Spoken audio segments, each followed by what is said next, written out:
Illinois State Senator Dave Syverson has been a steadfast leader in our community, and he has joined the Senate in 1993 as a citizen legislator. He's been a reformer, pushing to fix Illinois' broken ways. He has been widely recognized for his common sense business approach to improving Illinois' jobs climate. He created the Illinois Manufacturing Caucus with the goal to bring more focus on the importance of the manufacturing industry in Illinois. In addition to his work on economic issues, Senator Syverson has sponsored and passed over 100 pieces of legislation aimed at improving the quality of life for Illinois families and taxpayers. He currently serves in the Senate Republican leadership and has the distinction of being the Dean of the Senate. He also serves on the Senate Healthcare, Insurance, Tourism, and Hospitality Committees, the Executive Committee, and the Bipartisan Government Forecasting and Accountability Commission. That's a lot, and it's a lot to say, but I'm sure it's even more to do. Please join me in welcoming to the podium our featured speaker tonight, Senator Dave Syverson.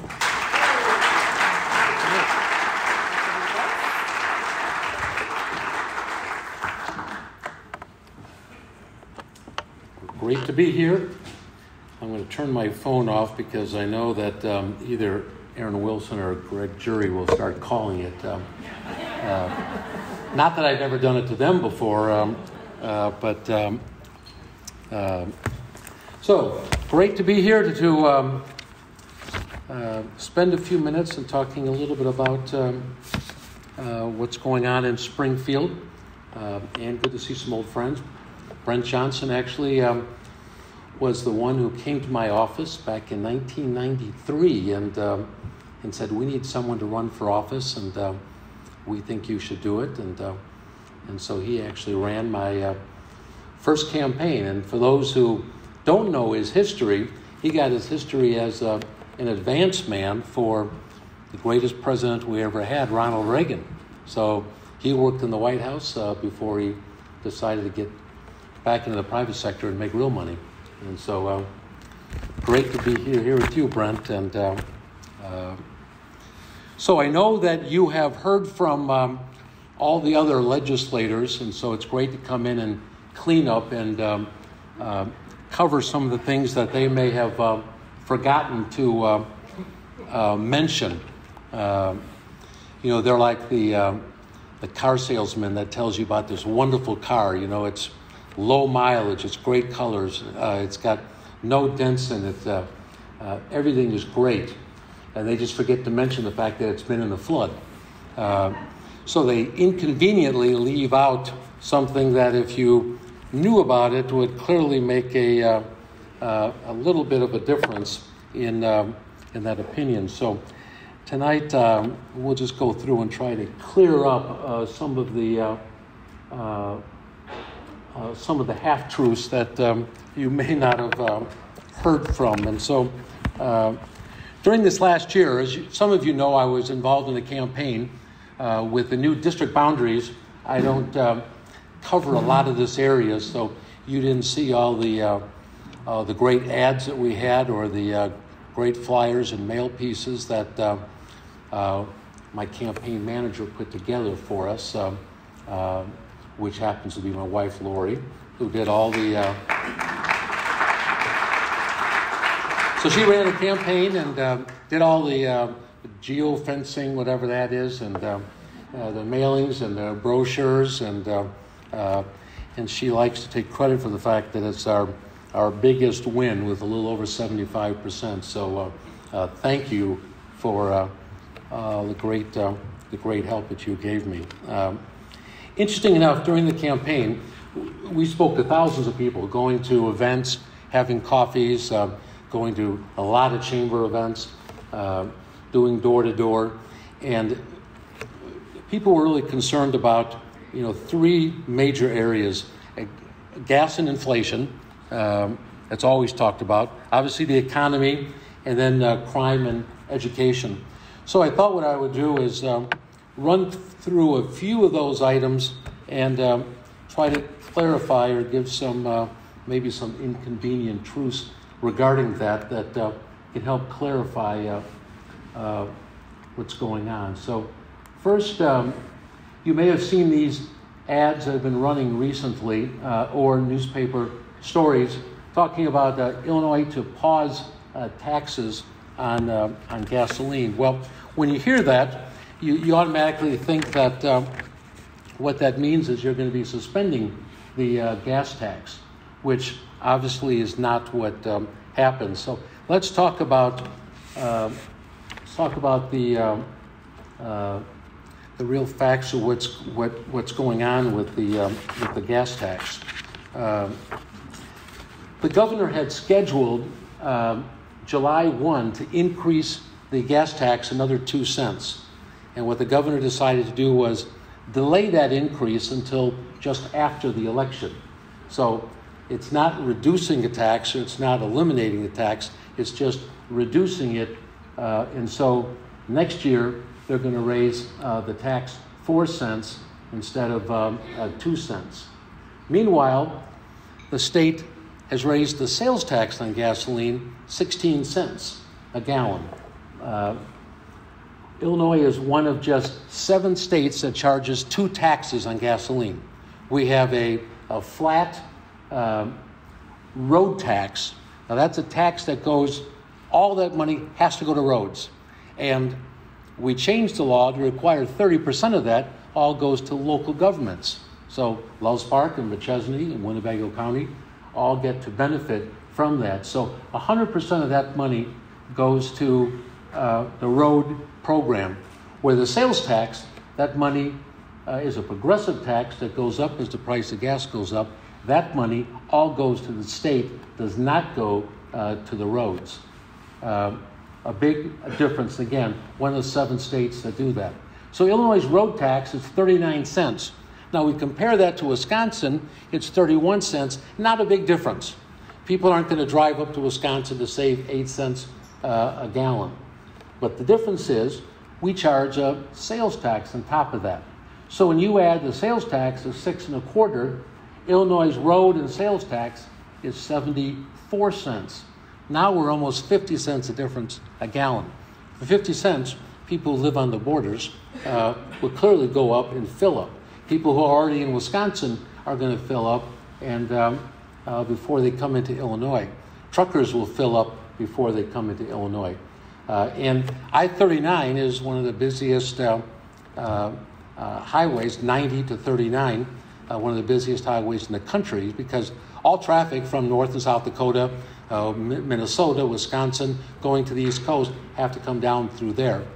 And they all, when they fill up in Wisconsin, then they drive right through Illinois. And so not only do we lose the sales tax, but we also lose the federal money, because federal money pays the states based on the amount of gallonage sold in the state. So when we lose sales to other states, we lose not only the sales tax and the gas tax, but we lose federal money as well. And so what we had looked at doing was our state's budget, which we just passed back in March. Our state's budget was predicated on the state collecting 18 cents a gallon on sales tax. So at the time we worked on the budget, gas from last year was averaging $2.86. So the state, when they made their budget, planned on the state tax being 18 cents. Well, now that tax is closer to 34 cents a gallon. So the state is taking in an extra $3 million a day from taxpayers for the price. So it's a windfall of revenue coming into the state, which we believe should be going back to the taxpayers.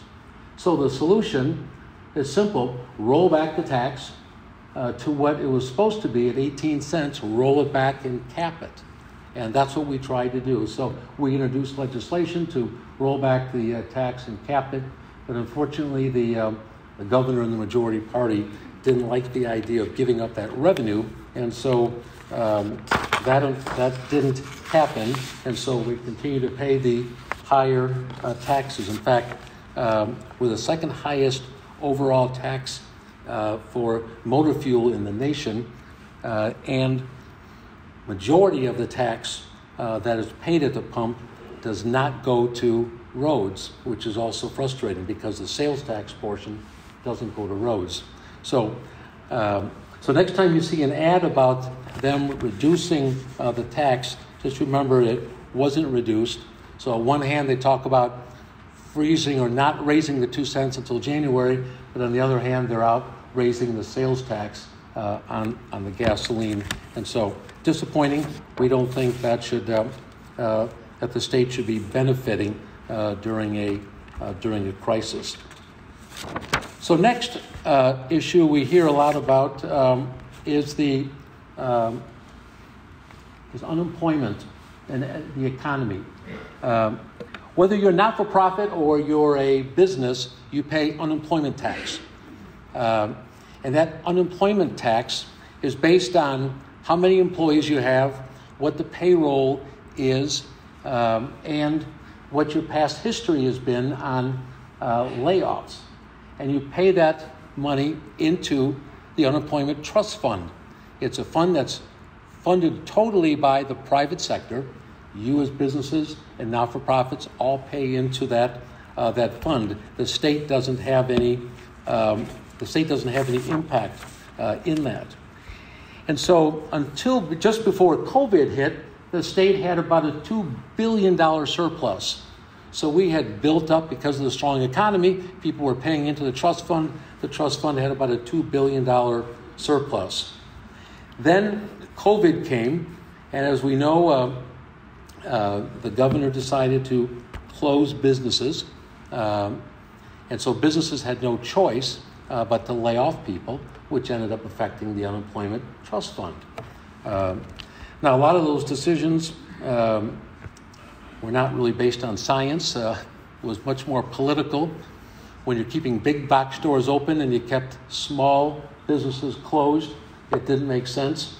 When you kept tobacco and alcohol stores open, but you closed health food stores, that clearly was not based on science. And of course, remember you and your wife could go to the golf course, but in the same car, but you had to be in separate golf carts because somehow you were going to die if you were in the same golf cart. Or a family of 4 could go to the lake, but only 2 could be in the boat at one time. Not sure what scientists that they were referring to, but so during this COVID period, that $2 billion surplus ended up going to a $5 billion deficit. So a $5 billion hole in the Unemployment Trust Fund. Now, you still have to keep paying out benefits, so what the state does is borrow the money from the federal government to pay those benefits out. So we have this big hole in the Unemployment Trust Fund, not caused by businesses, but by decisions of the government. So the federal government comes along, and you read about how they were printing money and giving all these states money. Illinois got around $14 billion in cash to be used for anything and everything COVID related. So in Illinois, we are the only state in the country. Every other state used a portion of their federal money to pay off the Unemployment Trust Fund because it wasn't caused by business. Business shouldn't have to pay that.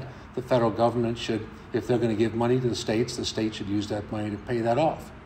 So what happened was the state said, well, we'll pay half of it off, and we're going to let businesses pay the other half. Well, that would result in your unemployment rates doubling. That law was supposed to go into effect July 1st. Well, this happens to be an election year, and the idea of passing a bill that would require unemployment taxes to double July 1st is not very popular. So what the state of Illinois did was they went to the feds and said, what can we do to not raise the unemployment tax on businesses until January? And the federal government said, well, pay us $25 million of interest, and we'll look the other way until January. So what's going to happen is we passed an agreement. You as the taxpayers paid $25 million to the federal government, And come January, you're going to see your unemployment rates double for the next 3 years to pay off that trust fund. We think that's wrong, that should have been paid by the state. The state chose instead to take that money and use it in other areas, and so all the businesses are going to get stuck with that tax. The other frustrating thing about it is the Auditor General, Democrat from Illinois, finished their report, and it was reported in the Tribune. Illinois paid out nearly $2 billion in fraudulent payments. You remember hearing stories about people collecting unemployment that weren't, that were still working or didn't live in the state any longer, who were dead. They paid out all that money. And so we said, well, let's go back and collect that money, put that back in the trust fund so businesses don't have to pay that money. Makes sense. Well, the decision was of the governor and the majority party to not go after collecting that money. Now, why would you not want to go back and collect that money? Any ideas? Those are voters. If you go back and taking money from people, they're not going to be very excited about that, and they're probably not going to vote the way you want. So it's frustrating. We've been raising this issue. The state chamber, by the way, the only strong voice for business in Illinois, the chamber was very active in pushing this, as was the Restaurant Association and others, saying, why should we have to pay all this money when, number one, we can get it back from people, or number two, the federal government gave you money to be able to do it. But unfortunately, that didn't win, and January, interesting enough, just like the gas tax increase in January, this gets pushed off until January. So make a note in your phone, and you can verify what I'm saying this coming January, and see if see what happens with the unemployment fund. So disappointing, again, that's happening. And part of the reason, I'll just quickly say, part of the reason our Department of Labor, the employment office, is so archaic. It's easy to commit fraud because they still use DOS in their system. For those of you who know DOS, they still have DOS, archaic system, paper-driven, a lot of faxes they still work with. So the system is incredible that a state is so archaic in their system. So frustrating. Again, all fixable with if people have the right decision and desire to do that. So next, let's talk a little bit about the economy. And obviously, it's great to hear about the success of Hennick and Woodward and others that have chosen to stay here despite the difficulties that Illinois puts in your way. We are very grateful that they have chosen to stay here and make this home. But over the last few months, we've already heard about Boeing leaving and Caterpillar leaving. 2 weeks ago, you heard about Citadel. That was the big financial firm in Chicago leaving. Mars and Wrigley making big cutbacks. State Farm moved a huge amount of their operation. Stellantis, you heard about them laying off more people. And in Illinois, manufacturers who lay off people are required to report to the state if they're moving people to another state or if they're laying off.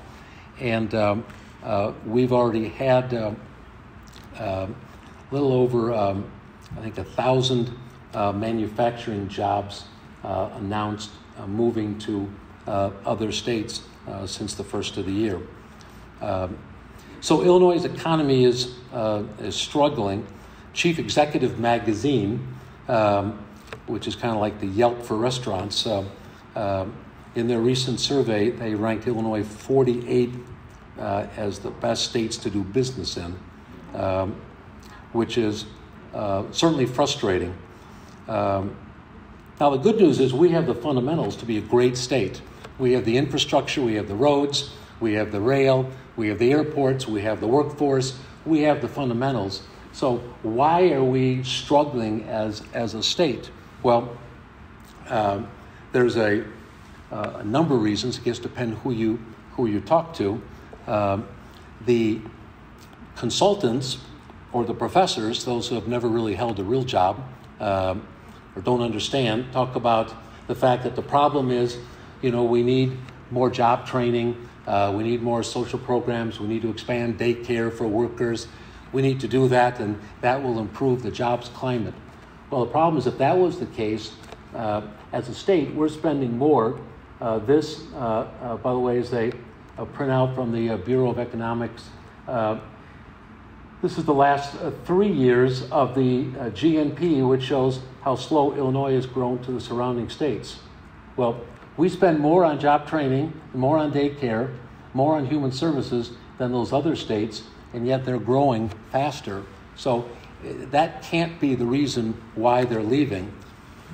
What would be interesting is that they actually asked the companies that left why they're leaving, which is what the chamber did. In their surveys, they call on businesses and say, why are you moving divisions out of the state? And always comes down to a handful of things: workers' comp, unemployment, energy, the regulatory environment, and taxes. For manufacturers, especially for those who are here manufacturing, understand workers' comp is huge. Most companies, manufacturers, are going to pay more in workers' comp than they do in taxes. It's a major, major portion of it. And when your workers' comp costs are twice what they are in other states, and you have to compete nationally and internationally, you can see why companies make that move. The good news is those things are fixable.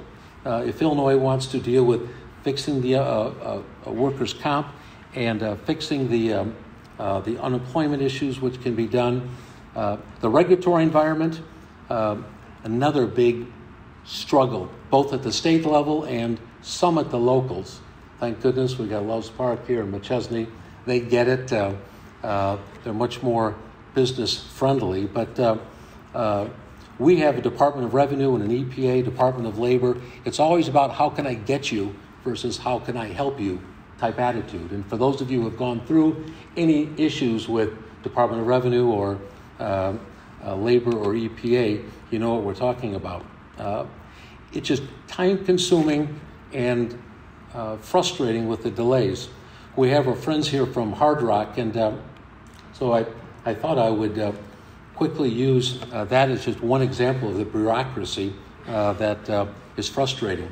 So we passed a gaming bill in 2019. So 2019, we finally passed a bill. This one is the Illinois last place on business startups for last year, according to the Census Bureau. But so Hard Rock, we passed a gaming bill in 2019. Now it's June, it just passed to June 22. So we're 3 years into it, and we still don't have a casino finalized. And Rockford is ahead of the game compared to the other 4 locations. So 3 years and we haven't moved. In that meantime, Gary, Indiana, they applied for Hard Rock Casino. They got approved. They went to construction, and they've been open since May of 2021. And we're still 2 years away from opening. That's regulations. That's bureaucracy. That's just one example of things that how much money and revenue is lost because of the fact that we take so long to get something approved. So disappointing. Last thing. And so fixing. We just wrap it up with it. Fixing the issue with Illinois. The good news is we are in the right location. We have all the infrastructure. We can do it. We just need the leaders to look at helping fix those common sense things, dealing with workers' comp, unemployment, fixing the regulatory issues. Those are things that can be done. And if they're done, we can see how quickly a state like Illinois can turn around and do it. But we need leaders to look to the business world on what it takes and not deal with consultants and bureaucrats when it comes to trying to figure out what the solution is. So I think I just want two quick economic things. Reality always trumps theory. So we can have all the theories we want about how to fix Illinois, but in reality, the fix is simple if we just do those business changes. And second, you can't tax and regulate your way into prosperity, but you can and grow your way by improving the jobs climate. So we've seen that happen in every other state that cuts regulations and becomes job friendly. We see how quickly they grow. Illinois has got the ability to do that same kind of thing. And speaking of reality, just quickly on the crime and education thing. We're not going to go into a lot of detail, but as we know, Illinois now has the highest crime rates in years. There's really no area that's safe. We passed last year the defund police bill, which carries a lot of issues. Not only will police officers, people will be out with no bond before the police officers even finish the paperwork, but the cost to the counties, Winnebago County, I think it's $4 million? So $4 million and growing is the cost to implement this defund police, which again lets people off for actions. It's been a problem. We have obviously state's attorneys like Kim Foxx. We have a governor that's been opening up the prisons. We have the lowest prison count in our recent history in Illinois because of releasing people that shouldn't be released. And with crime on the rise, we constantly hear from leaders, whether it's the state or federal or even local leaders, you hear about the fact that we need more programs. I got to tell you, if programs were the answer, then Rockford and Chicago would have the lowest crime in the country because they have more programs than any other community. So maybe it's not programs. Maybe there's just a simple solution. And I almost hate to say it because it's such common sense, but it's a solution that's worked for 4,000 years in this world and worked in this country for a couple hundred years and only changed in the last 20, 25 years. But the solution to dealing with both with schools and with the crime is just holding people accountable for their actions. It's not that difficult. Today, when we have kids that show up late for school and they say, well, we're just happy that they're coming to school, or they disrupt the classroom and they say, well, we don't want them to leave the classroom because it's going to hurt their feelings and it may impact them. They commit petty crimes and we say we don't want to charge them because that's going to hurt their record. The problem is there's no consequences to these people until they commit a serious crime. And then all of a sudden there's consequences. Kids don't have to do their homework, they still pass. And across Illinois, carjacking, we're the number one carjacking state in the country. And the average age of those doing the carjacking are 15 to 16 years old because the gangs are smart. They're using these young kids that can't be charged. Less than 5% of carjackers are ever charged. So it's a crime that pays off, and so they continue to do it. And in areas like Chicago, they don't have any real enforcement. So if we want to get serious about that, it doesn't fix all the problems, but if we start holding people accountable for their actions, you're going to see a change in behavior. And we know that's true because we see some counties that are really tough on crime and others that are less tough. And obviously like Chicago, the sheriff in Boone County, and Lori knows this story, the sheriff on his phone likes to carry with him a dash cam film that they had where they were chasing a guy. And long story short there, they caught the guy, and the guy said, "Where am I?" And he said, "You're in Boone County." And the guy said, "Oh, I'm f***ed." They knew there's a difference what happens in Boone County versus another county or another city where they might get caught. And so we know that these people are smart enough. They know if there's consequences, it's going to affect their behavior. Same problem happened when we had the rioting from a couple years ago. Boone County made it very clear, we dare you. You come here, you're going to be arrested, you're going to be charged to the fullest extent. I remember Los Parks said the same thing, and you didn't have that problem because they realized that there were consequences. We just need to get back to a situation in our lives where we hold people accountable for their actions, and if we do, we're going to see significant change in behavior. Doesn't solve all the problems, but it would have certainly have a big impact here in Illinois, and it's something we can do that won't cost us anything as well. So those are the highlights again of things that we have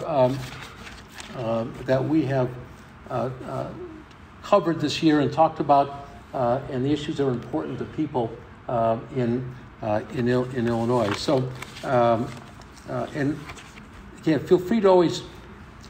People may disagree with me on some of these issues, but the facts that we lay out, always feel free to check and call me out on those. But I think you'll see that the things we talk about are true. And again, the good news is if we get the right involvement, if we make the right changes, Illinois can become the economic giant it was before. But if we continue down this same path, we're going to continue to have these struggles. So. With that, we got a couple minutes. I don't know if there's any brief questions. Otherwise, we'll get to your social hour. So, yep. With all the extra tax dollars that go in, paying down the debt. So all the extra tax dollars. So the state got $14 billion, which is nice. They were able to pay off most of their backlog of bills, but unfortunately, a lot of that money went into programs that, and this is one-time money, and so as a state this year, we are doing well. Our bills are paid, but we are facing a pretty big financial cliff next year because that federal money is gone. And that money that was used for one-time programs is going to be a problem. So next year, without some significant changes, we're going to be facing a deficit. But this year, most of the bills have been paid up, which is good news for those of you who are vendors. But next July, it'll be we may get back to the same way we were before. So. Yeah. I guess the rail come out between the Metro and the Amtrak. What are your thoughts on that? So a question on the rail. Ken, do you want the political answer or do you want the real answer? The real answer? Don't necessarily see it in our lifetime. There's Amtrak and Metro. There's not a lot of support for the idea of Amtrak. A train once a day that you're going to pay $90 for and take it at 10 o'clock in the morning is not. You're not going to get hundreds of users to make that work. It's just not going to. It's not going to happen. So it's been talked about, but Amtrak doesn't make sense. It rarely runs on time. So if you're using it for business purposes, it would be problematic. Metro does run on time. It runs on the hour. It's a good system. You can go to Harvard or in Park and Ride, or you can go to Elgin and Park and Ride currently. And they do an analysis, and then if they have enough riders, they move to the next step. So the next stop that they're looking to implement is in Huntley. So that'll be the next stop that Metro will make. And once they're doing the analysis, they'll look at building that, and then they'll open that up, and then they'll operate that for 5 to 10 years, and based on how much ridership that happens, then they'll talk about what's the next step after that. And then there's some talk about next going to Boone County, and then potentially to Rockford. But it's years and years away. And the other problem is it's the time. With the number of stops that have to be made, they're talking about from Rockford, it could be close to a 2-hour trip to make that. So that becomes a problem. And then the counties have to pass the sales tax to help subsidize that. And so the question is, would the taxpayers subsidize that? So next stop is Huntley, and people can, once that gets done, they can park and ride there. We're blessed with a great bus service too, of course, that you can pick up and take to Chicago. But those that do run into Chicago, the problem is they go at different times of the day, and so Amtrak just is not a likelihood. So I think the next step you'll see in the next few years will be Huntley, but then it'll be a while before they start doing a study to move it any further. So sounds good. You hear a lot of people talking about how great it's going to be, but it's not going to, probably not going to happen in the next 5 years or 10 years. So any other bad news you want to hear? Yeah. So I just met a gentleman who moved here from Michigan, and I just want to know what you would tell him about why he made the right decision to move to Illinois. Well, he probably caught the short straw from his job, and they made him come here. Joe, just kidding. Just kidding. We just, we just got back from this last weekend. We went down to Myrtle Beach, and then you see their sales tax. I think it was 12.5%. So they get you one way or another. So when you talk about, sometimes we talk about how bad the property taxes are here. Well, other states get you with either high sales taxes or vehicle taxes. In other states, you pay an annual renewal of your vehicle based on the value of the car. We're talking about thousands of dollars that you could be paying for a vehicle. So it's every state has just different ways of doing it. So Illinois, again, the good news is we've got all the fundamentals. We're centrally located. When it comes to healthcare, there's probably no state that has healthcare as good as we do. We're an hour away from between local and the best teaching hospitals in the country. We're an hour away, and that's an important thing for people to have, and it's a big job creator for the state. So we're blessed with healthcare, higher education. A lot of great opportunities in higher education. Medical schools, some of the top medical schools in the nation are here. So there are still benefits. Like I say, it's fixable.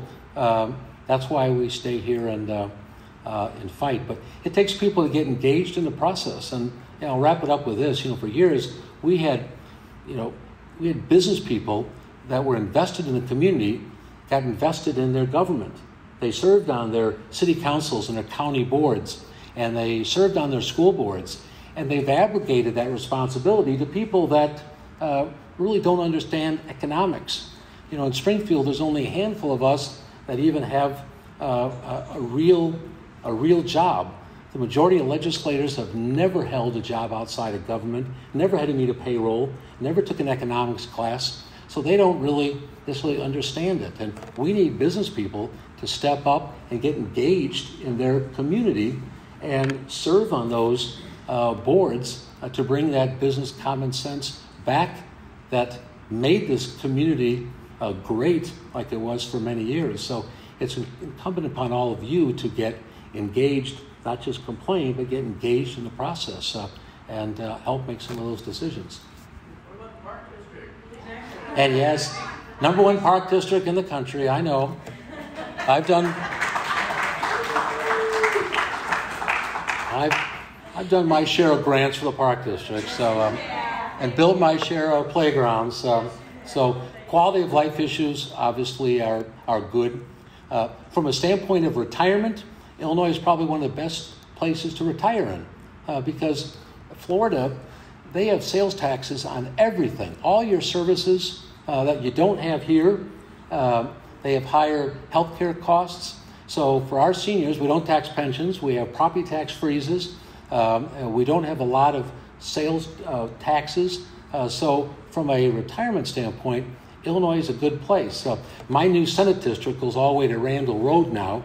And so the Del Webb in Huntley is in my district. It's the largest Del Webb center in the world is here in Illinois because people want to retire close to their family. It's not about the weather. They want to be closer to family, which makes sense. And Illinois is a good place to retire. If Illinois tries to tax retirement services, then we got a significant problem because wealthy and middle-class retirees are going to leave, and they play a huge role in this state. Volunteering, donating, when the governor talked about that last year about looking at taxing retirement, it's like that would be a huge. The short gain we'd get in revenue, we'd lose by having so many people leave. So we need to keep it like it is, but retirement is a good place to be in Illinois. So, all right. Anything else? So thank you very much.